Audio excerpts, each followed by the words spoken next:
Okay, welcome to my kitchen, or well, the garden right now. I'm outside clipping some lavender before the chaos of the day kicks in. And while I do that, I want to talk to you. Not like a lecture, not a sermon, just a conversation. So if you're folding laundry, prepping dinner, feeding your sourdough starter, cool, we're doing this together.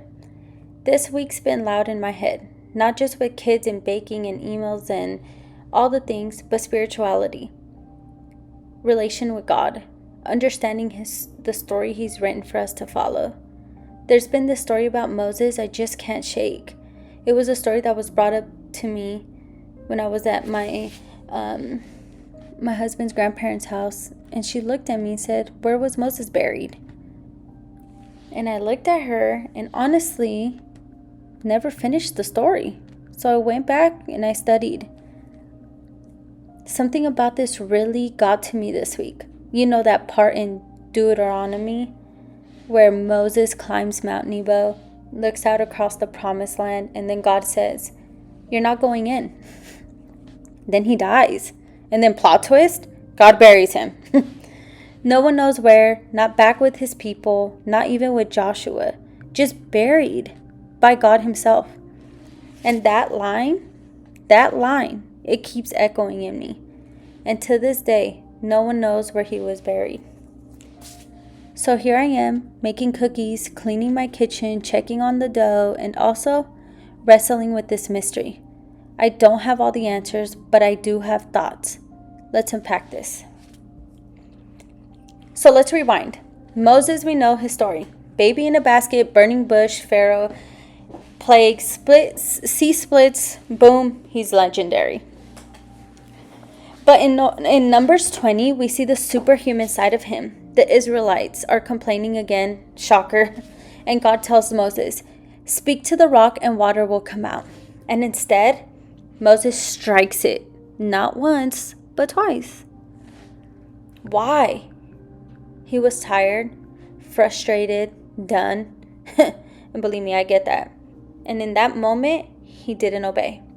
He reacted. And it's that moment that God brings up when he says, "You will not lead these people into the land I am giving them." This part used to feel unfair to me. Like he carried those people for 40 years. Didn't he earn it? There's this thing about earning it and me saying that out loud. It's like, I'll just go into that in a different story. But we all know people think that they earned their spot, right? But anyways, let's get back to track. He led them for 40 years. Then I realized this wasn't just about behavior. It was about representation. Moses was the face of God to the people. And if he misrepresented God, that mattered. This made me sit with something hard. Leadership has consequences. And the closer you walk with God, the deeper the accountability. Not because he's harsh, but because the weight is sacred. Let me say that again.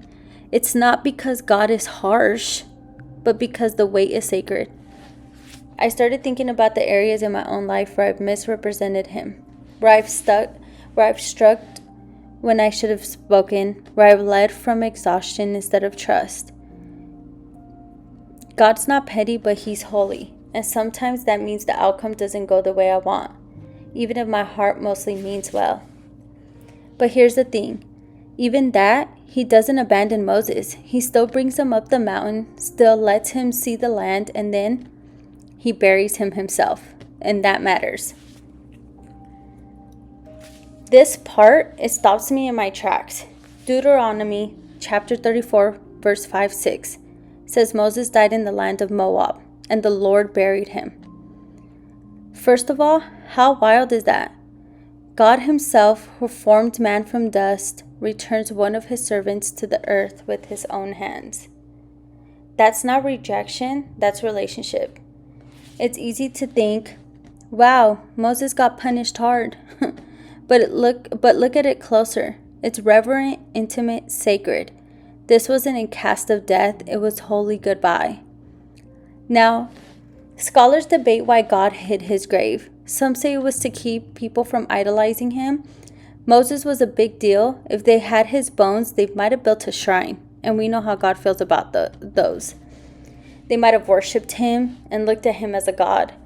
Others say it was to protect him, some kind of spiritual preservation. And then you have Jude, chapter 1, verse 9, the only verse in the Bible that says, Michael the archangel and Satan fought over Moses' body. Now let that sink in. A spiritual battle over a body. We don't know why. The Bible doesn't explain it, and that's what makes it harder. Not every mystery is meant to be solved. Some are meant to be sat with. And that's hard for me because I want all the answers and I want them now.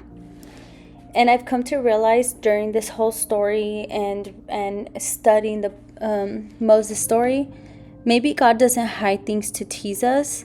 Maybe he hides them to protect us. Maybe Moses wasn't lost. Maybe he was preserved. Where did Moses go? So fast forward to the New Testament, Matthew 17. Jesus goes up the mountain and is transfigured. His face shines like the sun. His clothes are white as light. And who shows up? You guessed it right, Moses and Elijah. Elijah didn't die, we know the story, but Moses did. So why is Moses there? Glorified, radiant, talking with Jesus. Some say it means Moses was resurrected early. Others say it's a spiritual vision. But either way, we know this. Moses wasn't gone. God wasn't done. Even after his burial, Moses stands beside Jesus in glory. I cried when I first made that connection. Because how many of us feel like we've been disqualified, like our mistakes removed us from the plan? But here's Moses standing in the glory of God long after his moment of failure. That's redemption, that's grace, that's what God does. And it shows me, just because you don't walk into things you expected doesn't mean you won't walk into God's purpose. Okay, let's go deep. Moses represents the law, the rules, the structure, the striving. He was the mediator between God and man before Jesus came. So maybe it wasn't just disobedience that kept him from the promised land. Maybe it was prophecy. Because the law doesn't enter the land of promise. Grace does. The law leads us up the mountain, but Jesus brings us through. So Moses dies outside the land, and then Jesus steps in, fulfilling everything Moses couldn't. That's not a failure, that's a shift. And I've seen that in my life too. Places where I did all the right things or tried to and still didn't get the results I wanted. But now I wonder, maybe I wasn't supposed to. Maybe the story was meant to pass the baton. Maybe something better was coming behind it. Sometimes we plant seeds we don't harvest, and that's okay. Moses didn't walk in, but the people did. And God wasn't done with him either. And that right there hits deep. Here's what I wanted to leave you with. God buried Moses, not because he rejected him, but because he loved him. There's stuff in your life that might feel buried too. Dead dreams, closed doors, quiet season no one sees. But just like Moses, maybe those aren't the signs of failure, but maybe they're the signs of protection, of sacred transition. Because some things are buried, but things rise. And if God buried it, he knows exactly where it is. So today, whether you're baking bread, wiping counters, folding little socks, I hope you remember this. You are seen, you are held, and your story isn't over. Thanks for being here with me. I'll see you next time on Crumbs of Truth with Ari. Subscribe, like, and comment.